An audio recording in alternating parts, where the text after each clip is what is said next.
Netaji Subhash Chandra university থেকে যে সমস্ত ছাত্রছাত্রী আপনারা পিজি কোর্সে পাঠরত আপনারা প্রত্যেকেই জানেন যে আপনাদের পিজি হিস্ট্রি সাবজেক্টের রেজাল্ট পাবলিশ হয়েছে এবং এহেন পরিস্থিতিতে আপনারা প্রত্যেকেই যে প্রাসঙ্গিক প্রশ্নটি প্রত্যেকেই করছেন। প্রথমত যে আপনাদের বাকি যে সমস্ত সাবজেক্টগুলো আছে পিজি কোর্সে সেই সমস্ত সাবজেক্টের রেজাল্ট ইউনিভার্সিটি থেকে কবে পাবলিশ করবে। দ্বিতীয়ত যে প্রশ্নটা প্রাসঙ্গিক হয়ে উঠছে সেই প্রশ্নটা হচ্ছে যাদের কোনো পেপারে নাম্বার কম এসেছে অর্থাৎ সেই সমস্ত পেপারগুলোর নাম্বার বাড়ানোর ক্ষেত্রে বা নাম্বার যদি কোনো সাবজেক্টে ফেল হয়ে যায় তাহলে রিভিউ সিস্টেমটা ইউনিভার্সিটিতে কীভাবে করতে হয় বা রিভিউ সিস্টেমটা আছে কিনা।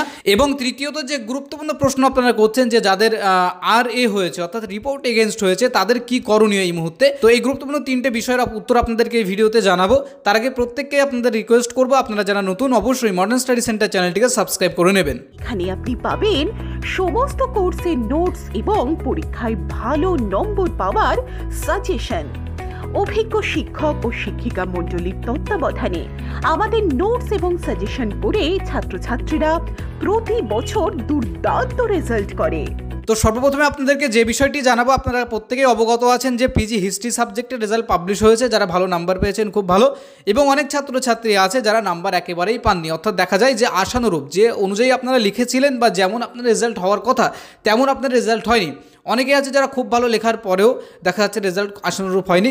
আবার অনেক ছাত্রছাত্রী এমনও আছে যারা ভালো লেখার পরেও দেখা যাচ্ছে যে তাদের 40 মার্কস পর্যন্ত ওঠেনি অর্থাৎ তারা ফেল করে গেছে বা NC হয়ে গেছে সেই পেপারটাতে। তো সেক্ষেত্রে আপনারা প্রত্যেকেই প্রশ্ন করছেন যে আমরা কিভাবে রিভিউ সিস্টেম অবলম্বন করে NSOU থেকে এই যে আমাদের সমস্যাটা হয়েছে সেই সমস্যার সমাধান করে আমরা নাম্বারটা বাড়াতে পারবো। তো প্রথমে এই প্রশ্নের উত্তর আপনাদেরকে জানাবো যে NSOU-তে কিন্তু রিভিউ সিস্টেম অ্যাভেলেবেল নেই। অর্থাৎ আপনারা কিন্তু কেউ যাদের নাম্বার কম এসেছে বা আপনারা যারা ফেল করেছেন বা NC হয়েছে কেউ কিন্তু আপনারা রিভিউ করতে পারবেন না বা খাতা আপনারা কিন্তু আবার রিভিউ করে দেখতে পারবেন না যে আপনাদের খাতার নাম্বার বাড়ানো যায় কিনা। তবে একটা পথ খোলা আছে যেটা অত্যন্ত জটিল এবং কঠিন পথ, সেই পথ হচ্ছে RTI, অত্যন্ত কঠিন পথ। তো সেই পথটা অবলম্বন না করাই ভালো, কারণ সেক্ষেত্রে কিন্তু 1000 টাকা চার্জ নেওয়া হয় এবং সেক্ষেত্রে অনেক সমস্যার সম্মুখীন হতে হয়, যেটা নিয়ে আলাদা একটা ভিডিও বানিয়ে দেওয়া যায়। তো এই বিষয়ে আমরা গেলাম না। আপনারা চেষ্টা করবেন যারা আপনাদের NC এসেছে তারা আপনারা আবার এক্সাম ফর্ম ফিল আপ করে পরীক্ষা দেওয়ার চেষ্টা করবেন। আর যাদের NC আসেনি অর্থাৎ পাস হয়ে গেছে তারা চেষ্টা করবেন নেক্সট ইয়ারে সেই পেপারটা ভালোভাবে পরীক্ষা দেওয়ার। দ্বিতীয়ত যে গুরুত্বপূর্ণ প্রশ্নের উত্তর দেবো সেটা হচ্ছে আপনারা যারা বলছিলেন যে বাকি সমস্ত সাবজেক্টগুলো রেজাল্ট পাবলিশ সেটা কবে হবে, যেগুলো এখনও হয়নি। তো এই প্রশ্নের উত্তর কিন্তু আমরা অনেক আগে একবার দিয়েছিলাম যে আমরা বলেছিলাম যে NSOU-তে যখন রেজাল্ট পাবলিশ হয় সেটা কিন্তু পিজি কোর্সের সমস্ত রেজাল্ট একসাথে পাবলিশ হয় না, নির্দিষ্ট একটা করে সাবজেক্টের রেজাল্ট কিন্তু পাবলিশ হয় বা একটা থেকে দুটো সাবজেক্টের রেজাল্ট পাবলিশ হয়। তো সেক্ষেত্রে এই যে ধারাটা এটা কিন্তু প্রায় 1 থেকে 1.5 মাস ধরে চলে এবং এই ধারায় দেখা যায় যে 1 সপ্তাহ পরে বা 2 সপ্তাহ পর অন্তর অন্তর কিন্তু নির্দিষ্ট করে একটা করে সাবজেক্টের রেজাল্ট পাবলিশ হয়। এবং সেক্ষেত্রে আমরা যদি ধরে নিই যে আপনাদের হিস্ট্রি সাবজেক্টের রেজাল্ট এই সপ্তাহে পাবলিশ হয়েছে, মানে নেক্সট এখান থেকে আরও 7-8 দিন বা 10 দিন পরে দেখা যাবে যে আরেকটা সাবজেক্টের রেজাল্ট পাবলিশ হবে। এইরকমভাবে কিন্তু হয়, সচরাচর আমরা দেখি, এভাবেই কিন্তু হবে আশা করছি। তৃতীয়ত আপনারা যারা প্রশ্ন করছিলেন যে আপনাদের যাদের RA হয়েছে অর্থাৎ রিপোর্ট এগেনস্ট হয়েছে আপনাদের কি করণীয়। তো এই বিষয়ে আপনাদেরকে বিভিন্ন ভিডিওতে আমরা বলেছি যে আপনাদের যাদের RA হয়েছে তাদেরকে কিন্তু ইউনিভার্সিটি ডেকেছিল।